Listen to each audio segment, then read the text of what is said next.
ಯಾತ್ರೆಗೆ ಹೊರಟವರು ಸತ್ಯಾಭಿನವ ತೀರ್ಥರು. ಆ ಕಾಲದಲ್ಲಿ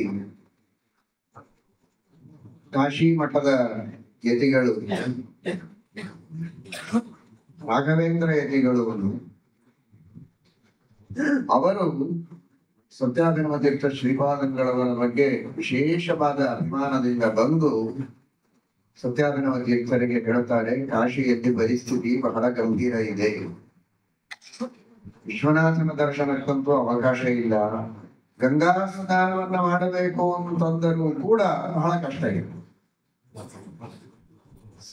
ಗಂಗಾ ಸ್ನಾನವನ್ನ ಮಾಡುವುದಕ್ಕೆ ಬಿಡೋದಿಲ್ಲ, ಮಾಡಿ ಸಂಧ್ಯಾ ವಂದನೆ ದೇವರ ಪೂಜೆಯನ್ನ ಮಾಡಬೇಕು ಅಂದ್ರೆ ದೇವರ ಪೆಟ್ಟಿಗೆಯನ್ನು ನದಿಯಲ್ಲಿ ಎಸೀತಾರೆ, ಕಾಲಿನಿಂದ ಒದೀತಾರೆ, ಮಡಿಯಿಂದ ಪೂಜೆ ಮಾಡ್ಲಿಕ್ಕೆ ಬಿಡೋದಿಲ್ಲ.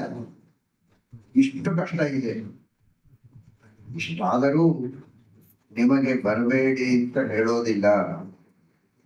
ನೋಡಿ, ಸತ್ಯಾನಂದವರು ಹೊರಟಾಗಲೇ ನೀವು ಯಾತ್ರೆಗೆ ಹೋಗಬಾರದು ಅಂತ ನಿಗ್ರಹ ಮಾಡಿದವರು, ಅರ್ಥಾತ್ ಪ್ರಾರ್ಥನೆ ಮಾಡಿಕೊಂಡವರು ಅನೇಕ ಶಿಷ್ಯರು. ಅವರು ಯಾರ ಮಾತನ್ನು ಕೇಳದೆ ಇವರು ಹೊರಟರು.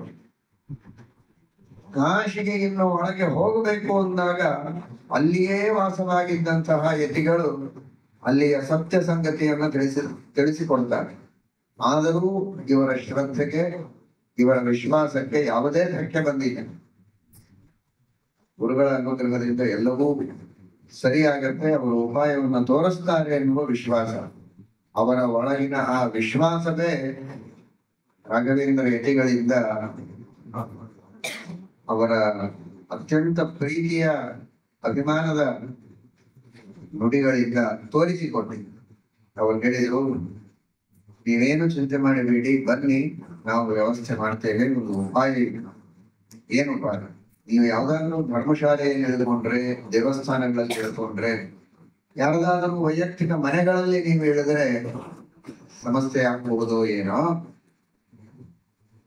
ಈ ಕಾಶಿ ಪಟ್ಟಣದ ರಾಜ, ಅವನ ಶುದ್ಧ ಹಿಂದೂ ರಾಜ, ಸನಾತನ ಧರ್ಮದ ರಕ್ಷಕ, ಪರಿಪಾಲಕ, ಅತ್ಯಂತ ಶ್ರದ್ಧಾವಂತನಾದಂತಹ ರಾಜ.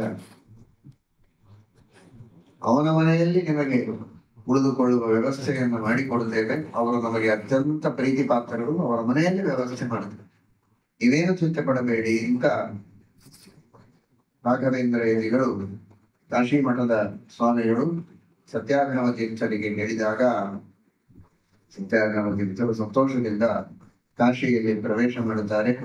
ಮಣಿಕರ್ಣಿಕಾದಲ್ಲಿ ಸ್ನಾನವನ್ನ ಮಾಡುತ್ತಾರೆ. ಆ ಸಂದರ್ಭದಲ್ಲಿಯೇ ಕಾಶಿ ರಾಜ ಅತ್ಯಂತ ವೈಭವದಿಂದ ತನ್ನ ಎಲ್ಲ ಸೈನ್ಯ ಸಮೇತವಾಗಿ ಬಂದು ಆ ನದಿ ತೀರದಲ್ಲಿಯೇ ಸ್ವಾಮಿಗಳಿಗೆ ಆಮಂತ್ರಣವನ್ನು ಕೊಟ್ಟು ತಮ್ಮ ಅರಮನೆಗೆ ಬರುವುದಕ್ಕೆ ಹೇಳ್ತಾರೆ.